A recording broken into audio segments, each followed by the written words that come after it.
मीरा भाईंदर शहरातील अतिक्रमण, अनधिकृत बांधकामं आणि धोकादायक इमारतींवर महापालिका प्रशासनाकडून आता मोठी कारवाई केली जाणार आहे.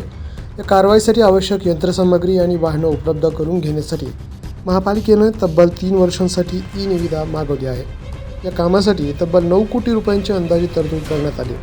मीरा भाईंदर शहरात यंदा तब्बल 44 इमारती अति धोकादायक असल्याचं समोर आलं.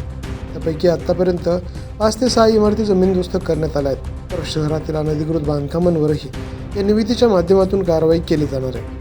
महापालिकेच्या अतिक्रमण आणि अनधिकृत बांधकाम निर्मूलन विभागामार्फत 2 इफाफा पद्धतीनं ही टेंडरिंग प्रक्रिया राबवली जाते. 5 ते 25 ऑगस्ट दरम्यान इच्छुक कंत्राटदारांना निविदा पत्रकं उपलब्ध असून निविदा सादर करण्याची अंतिम मुदत 28 ऑगस्ट रोजी दुपारी 3 वाजेपर्यंत.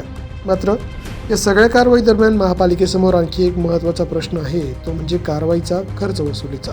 अनधिकृत बांधकामांवर कारवाई करताना लागणारा यंत्रसामग्री, मनुष्यबळ आणि इतर खर्च संबंधित बांधकाम करणाऱ्यांकडून वसूल करण्याचा ठराव महापालिकेत मंजूर करण्यात आला आहे. त्यासाठी दंडाचीही तरतूद करण्यात आली आहे. मात्र कारवाई केल्यानंतर हा दंड आणि खर्च प्रत्यक्षात वसूल करणाऱ्याकडे प्रशासनाकडून दुर्लक्ष होत असल्याचं चित्र आहे.